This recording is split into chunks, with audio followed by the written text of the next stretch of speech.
Let me tell you about a woman named Maria. She is not a celebrity. She is not someone you will find in a book. She is someone you might recognize because she might be you, or someone sitting beside you right now. Maria was in a 10-year friendship. 10 years. They did everything together. Celebrated birthdays, held each other through funerals, stayed up late on nights when the world felt too heavy to carry alone. And then one day, without warning, without explanation, her best friend chose someone else, chose a side, said things behind her back that cut so deep Maria still feels them like old scar tissue pulling in cold weather. Maria never got an apology. She waited for almost 3 years. 3 years of checking her inbox. 3 years of seeing a mutual friend post a photo and wondering if her name ever came up. 3 years of forgiving her in theory on Sunday mornings and then hating her again by Tuesday afternoon. Because that is what unresolved pain does to you. It does not stay still. It moves, it shifts, it bleeds into your new friendships, into your sleep, into the way you love people now, cautiously, carefully, always bracing for the moment they leave too. What happened to Maria is not rare. What happened to Maria is one of the most common human experiences in the world, and yet we treat it like it is shameful. Like needing an apology makes you weak. Like still hurting means you have failed. But let me tell you something. Needing closure is not weakness. It is human. The desire for someone to acknowledge your pain, to look at you and say, "I see what I did, and I am sorry." That is one of the most natural longings in the world. There is nothing wrong with wanting it. The problem only comes when we make our healing dependent on receiving it. Think about the last time someone hurt you so deeply that it changed you. Not just disappointed you, not just annoyed you, changed you. The kind of hurt that rewires something inside. The kind that makes you look in the mirror 6 months later and barely recognize who you have become.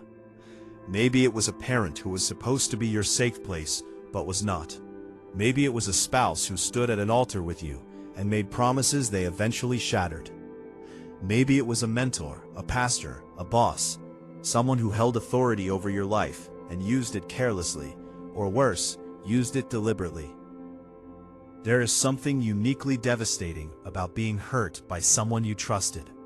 Because when a stranger wrongs you, it stings, but you did not give them access. When someone you loved, someone you chose, someone you opened the most vulnerable parts of yourself to, when they are the ones who hurt you, it does not just feel like betrayal. It feels like a referendum on your worth. It feels like maybe you were foolish to trust. Maybe you were too open, too soft, too giving. And slowly, quietly, you start to close yourself off, not to protect yourself from them, but from everyone who comes after them. And that is the real damage. Not just what they did, but who you became in response to what they did.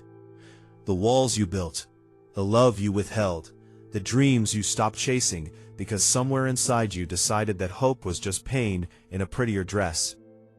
That is what unforgiveness does when it stays too long. It does not punish them. They are fine. They are out there. They are not losing sleep. You are. You are the one it is eating alive, slowly, in the quiet hours when there is nothing left to distract you from the ache. I want you to picture something with me. Imagine you are carrying a backpack, and inside that backpack there are stones. Each stone is a name. Each stone is a face. The friend who betrayed you, that is a stone. The parent who never said "I love you" when you needed to hear it. The ex who chose someone new before the relationship was even fully over. That is a stone. The colleague who took credit for your work. The sibling who sided with the wrong person. The pastor who preached grace but never extended it to you. Stones. All of them. Stones. And you have been hiking with this backpack. Every single day. Up hills, through rain, through seasons of your life when you barely had the strength to take the next step. And still, the backpack. Always the backpack. You got so used to the weight that you stopped feeling it as extra weight. It just became you. It became the way you moved through the world, slower, heavier, more guarded, more tired than you should be. Now here is the question God is asking you today. What if you put it down? Not because they deserve the relief, not because what they did was okay, not because the pain was not real, but because you deserve to walk without it. You deserve to move through this life without carrying people who already let go of you. You deserve to feel what it is like to travel light again. But here is where it gets complicated. Because there is a part of you, and be honest with yourself, there is a part of you that does not want to let go yet. And I do not say that as judgment. I say it as someone who understands the psychology of pain. Because letting go feels like losing. It feels like if you forgive them, if you release them, you are somehow saying it was okay. You are letting them win. You are erasing the record of what they did. And some part of you wants them to be held accountable. Some part of you wants the universe to see what they did to you. There is a man, let us call him David, and David had a father who was not there. Not absent in the softer sense of the word, absent in the most painful way possible, physically present, but emotionally unreachable. A father who sat at the dinner table and made you feel lonelier than you would have felt eating alone. A father who came to one school play in 12 years and spent most of it on his phone. A father who said things like, "Toughen up," and "Stop crying," and "You are too sensitive," to a 7-year-old who just wanted to be seen. David grew up. David built a career, a family, a life that looked good from the outside, but was hollow in a place he could never quite name. And every milestone, every promotion, every award, every proud moment was shadowed by a single question. Does he know? Does he see? And underneath that question was another one, darker and deeper. Am I enough now? David waited his whole life for his father to say, "I am proud of you." And his father died. Just like that. One Thursday afternoon, a phone call, and suddenly all the conversations David had rehearsed in his head, every version of the confrontation, every way he had imagined finally hearing those words, they all became impossible. Permanently impossible. And David had to face something that broke him open and eventually rebuilt him. The apology was never coming. And now he had a choice. Carry the silence for the rest of his life, or find a way to heal without the words he needed. If someone out there is carrying that same weight, if you are waiting for a parent to finally see you, to finally say the thing they never said, type "Amen" in the comments. You are not alone in this. You never were. Because here is what nobody prepares you for about waiting for an apology. It keeps you in relationship with the person who hurt you even after they are gone. Every day you wait, you are giving them a seat at the table of your life. You are thinking about them, replaying what they did, measuring your healing against their behavior, letting their silence have a voice in your home, in your head, in your heart. You broke up with them, or they broke up with you, or life separated you, but they are still there, still loud, still taking up space. Forgiveness is not about them. I need you to hear that one more time, slowly. Forgiveness is not about them. It is not a gift you extend to the person who hurt you. It is a gift you give to yourself. It is the moment you decide that your peace matters more than your record, that your future is worth more than the story of your past, that you will not allow someone who already took so much from you to keep taking, reaching across time, across distance, across every new chapter of your life, and stealing what could have been joy. There is a woman I read about once, an elderly woman in her late 70s. She had spent over 50 years estranged from her sister. 50 years, half a century of holidays not shared, of children who grew up without knowing their cousins, of a feud that started over something that by the time she was asked to recall it, she could barely fully explain. And when she was asked, "Do you regret it?" she did not hesitate. She said, "I wasted the best years of my life being right. I was right, and I was alone with my rightness while life kept moving."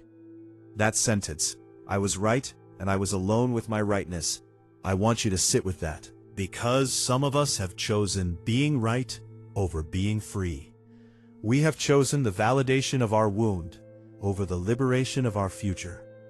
And there is something almost seductive about being the one who was wronged. The world is clear when you are the victim. You do not have to question yourself. You do not have to grow or change or wrestle with complexity. You just carry the wound and point to it when life gets hard. But you were not made for that. You were made for more than being the person something happened to. You have a story that is still being written. And right now the pen is in your hand, but you keep handing it to someone who hurt you 3 years ago, 5 years ago, 10 years ago, and asking them to write your next chapter. They do not deserve that power. Let me slow down here, because I want to talk about something that does not get enough attention in conversations about forgiveness. And that is the physical weight of holding on to pain. This is not just spiritual. This is not just emotional.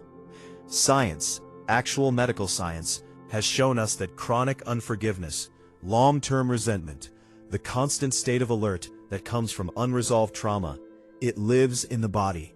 It raises cortisol, it disrupts sleep, it weakens the immune system, it keeps the nervous system in a low-grade state of fight or flight, that over years wears the body down in ways that show up as illness, fatigue, anxiety, depression.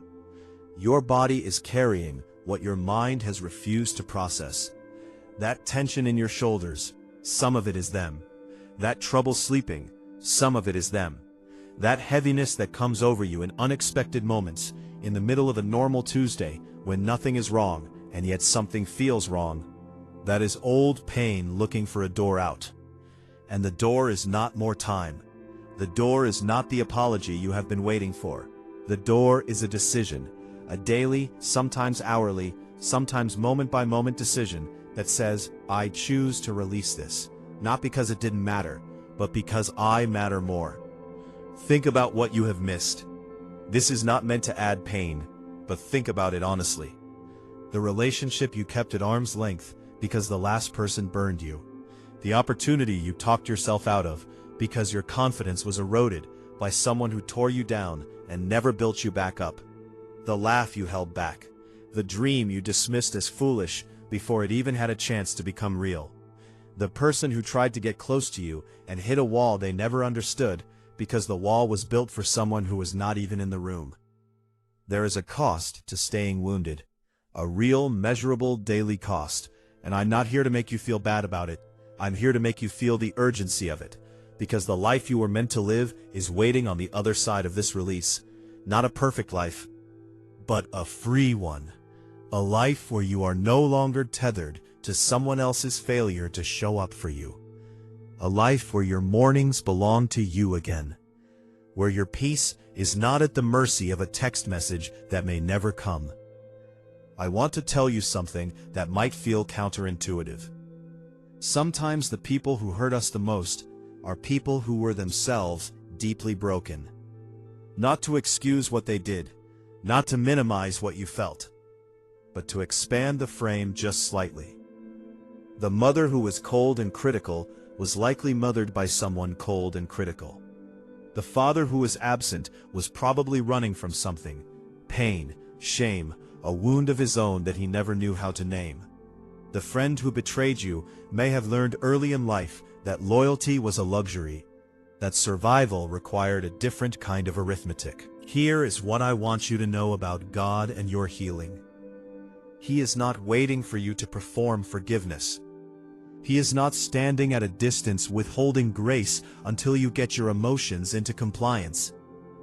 He sees the gap between where you are and where you want to be. And he is not disappointed. He is near. He is with you in the struggle. He is the one holding you together on the days when you take a step forward and 2 steps back. He knows the difference between a heart that is working through pain and a heart that has given up on the process. And your heart is working. The very fact that you are here, that you are listening, that you are reaching for something better, that is your heart working. There is a kind of pain that only comes in the middle of the night, when the house is quiet and the distractions are gone, and there is nothing left between you and the truth. And the truth in those moments can be crushing. Because in the daylight you can manage it. You can stay busy, stay productive, stay surrounded enough that the ache stays at the edges. But at 2 a.m., the ache moves to the center, and it asks you, are you okay? Are you really okay? And you have to admit sometimes not. Sometimes you are not okay, and that is allowed. That is part of being alive. The worst thing you can do with that 2 a.m. honesty is shame yourself for it. The person who hurt you did not have the right to your peace in the daytime, but they also do not get to own your nights. When you catch yourself in those moments, there is a practice. Not magic, not instant, but a practice that helps. Speak out loud, not in your head, out loud, even in a whisper. Say, I am not what happened to me. I am not what they said about me. I am not what they failed to give me. I am still here. I am still becoming. And what they started does not get to write how this ends. There is a version of you on the other side of this. I want you to feel them for a moment. They still have the memory. The memory does not disappear when you forgive. But it no longer controls the room. It no longer has the volume it once had. You can look at an old photograph and feel something gentle and sad instead of something raw and violent. You can hear their name and breathe through it. You can sit in a room they once occupied and still feel like the room belongs to you. That version of you laughs more easily, trusts more slowly perhaps. Wisdom earns its place, but more openly. That version of you has space in their heart that was once barricaded off by bitterness. And now something new is growing there. Maybe it's a relationship. Maybe it's a creative dream. Maybe it is simply peace, the underrated, revolutionary, deeply precious gift of waking up and not having your first thought be about someone who hurt you. That version of you is not a fantasy. They are you. They are who you are walking toward right now, in this moment, whether you feel it or not. I want to go deeper into something that does not always get spoken about in conversations like this. And that is the grief that comes with forgiveness. Because letting go is not just a spiritual exercise, it's a mourning. When you release someone who hurt you, you are also releasing the version of the relationship you wished you had. You are grieving the friend who was supposed to be there for life, the marriage that was supposed to be the foundation of everything, the parent who was supposed to be your first mirror, your first safe place, your first yes when the world said no. That grief is real. That grief deserves to be honored. You do not have to rush past it. You do not have to skip over it in the name of positivity or faith or growth. Sit with it. Cry it if you need to. Let it move through you the way grief is supposed to, in waves, in stages, in unexpected moments that catch you off guard, in grocery stores and church parking lots, and the middle of songs you forgot you used to love. But here is the difference between healthy grief and destructive holding on. Healthy grief moves. It comes, it crashes, it recedes, and slowly, not quickly, never quickly, it comes in smaller waves. Destructive holding on does not move. It circles. It revisits the same moments. It keeps the wound fresh because somewhere inside, keeping it fresh feels like keeping the relationship alive. And eventually you have to face the most painful truth of all. They are already gone. The grief is not keeping them. It is only keeping you. Maria, the one who lost her best friend of 10 years. Maria eventually stopped waiting. Not because she stopped caring. She cared deeply. But she made a decision one morning, standing in her kitchen, coffee in hand, looking out the window at nothing in particular, that she was going to live. Not survive, live. She was going to invest in the people who had shown up. She was going to stop punishing her new friendships for the sins of an old one. She was going to take the lessons, and there were lessons, painful and valuable, and carry them forward without carrying the bitterness. She did not call her former friend. She did not send a message. She did not need to. The release was internal. It was a private ceremony between her and God and her own heart. And it did not fix everything overnight, but something shifted. Something that had been contracted inside her began slowly to open. 6 months later, she met someone who became her closest friend, someone who had also been betrayed, someone who understood the particular texture of that wound. And Maria told me, she said if I had stayed closed, I would never have recognized her. I would have been so busy guarding myself that I would have walked right past the gift. You may be reading this and thinking, this sounds beautiful, but you do not know my situation. You do not know what they did. You do not know the full story. And you are right. I do not. And I am not standing here telling you that what was done to you was small or forgivable in the easy sense, or that your pain has been exaggerated. Some of you have experienced things that are genuinely severe, things that no pep talk and no well-meaning message fully addresses, things that required therapy, that changed your life in concrete and lasting ways, that cannot be wrapped up neatly in a moment of spiritual release. This is not that. This is not a simplification of deep trauma. This is an invitation, gentle, patient, without a deadline, to begin. Just to begin. To start the conversation with yourself about what it would feel like to be free. Not to rush the process, not to skip the hard work, but to face the direction of healing, to turn toward it, even if you are walking slowly. Even if you take this one step today and need to rest for a week before you take the next one. The direction matters more than the speed. Because here is the truth about time and pain. Pain does not automatically heal with time. Time does not do the work. You do. Time just gives you the space to do the work if you choose to use it. There are people who are 40 years past their worst wound and still bleeding as freshly as the day it happened, because they never turned toward healing. And there are people who are 6 months out from something devastating, who have made the decision, the hard, courageous, daily decision, to begin. And they are already further than the 40-year non-healer, because of the direction they are facing. Where are you facing today? That is the question. Not how much time has passed, not how serious the wound was, not whether they deserve to be forgiven. Just where are you facing? Because the moment you turn toward healing, even fractionally, something begins. Something invisible but real. Something God was waiting to release in your direction the moment your face turned that way.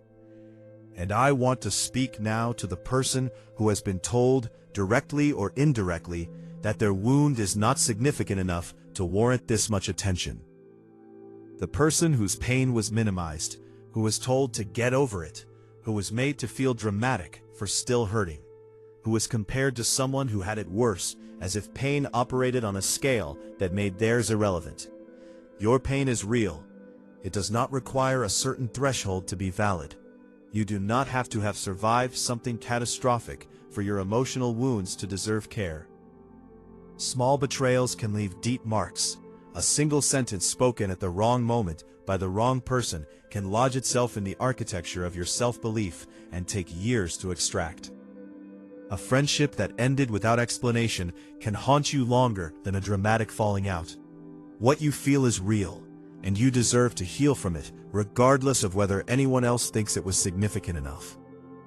Here is what healing often looks like from the outside, and why people mistake it for forgetting. When you start to heal, you stop talking about it as much. The person who hurt you loses the prime real estate in your conversations. Your energy stops organizing itself around their absence or their presence. And sometimes the people around you misinterpret this. They think you are over it. They think you have let it go easily. They do not see the internal work. They do not see the prayers that were more like wrestling matches. They do not see the nights you chose not to pick up the phone and say the thing you still wanted to say. They just see the quiet, the gradual quiet of someone choosing peace. And that quiet is one of the bravest, hardest, most underappreciated things a human being can do. There is a moment, and those who have experienced it know exactly what I am describing.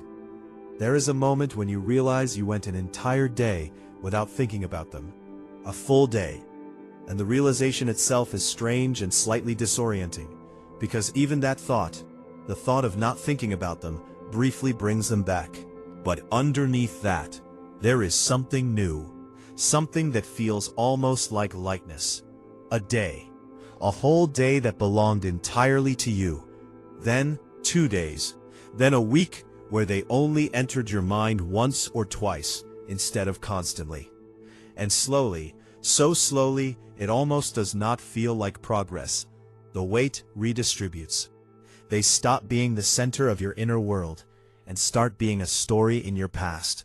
A story that mattered. A story that shaped you. But not the story that defines you. And on the morning, when you finally wake up and they are not your first thought, on that morning, take a breath. Let yourself feel that. Because that is not forgetting. That is freedom. That is what God was working toward all along when He asked you to release them. Not to honor them with your letting go, but to honor yourself with it. And still it continues, because healing is not a destination you arrive at and unpack your bags. It is more like a practice, a daily returning to the choice. Some days the choice is easy.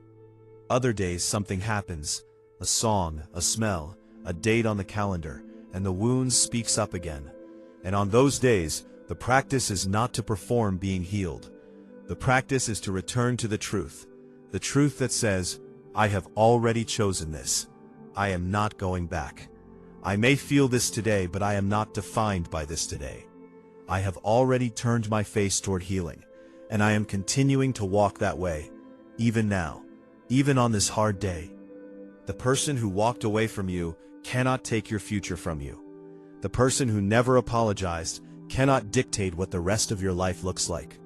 The wound that was given to you cannot be the wound that ends you, because you are still here, still breathing, still reaching, still fighting in the quiet, private, unseen way that is actually the most important kind of fighting there is. And God sees every step of it. He sees the day you chose not to send the message. He sees the morning you chose gratitude instead of grievance. He sees the prayer you prayed through gritted teeth. He sees the choice you made to show up for your own life, even on the days when the weight made it hard to get out of bed. He sees you. He has always seen you. And He is telling you today, your healing begins the moment you release them. Not tomorrow, not when they come back, not when they finally understand. Now, this moment, this breath, this decision, your healing begins here. Pause. P. My child, before you go, please like this video, subscribe to this channel, turn on the bell icon, and comment if you believe I am guiding your life. May blessings follow you today.